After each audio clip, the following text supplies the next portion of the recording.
পবিত্র রমজান মাসে ইফতার পার্টি দেওয়া হচ্ছে হিউম্যানিটি ফার্স্টের পক্ষ থেকে। হিউম্যানিটি ফার্স্ট 30 বছর যাবৎ কাজ করতেছে। এটা হলো আপনার রেড ক্রস মতো একটা চ্যারিটেবল অর্গানাইজেশন।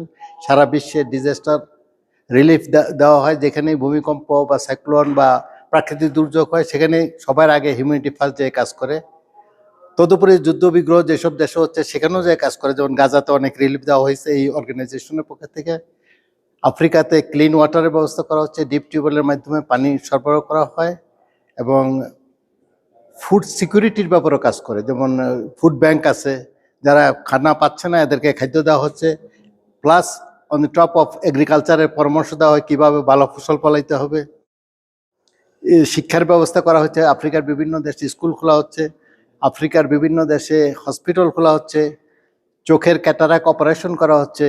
তো বাংলাদেশিরাও এতে জড়িত, আমরাও গর্ব ফিল করি যাতে মানুষের সেবায় নিজেকে নিয়োজিত রাখতে পারতেছে।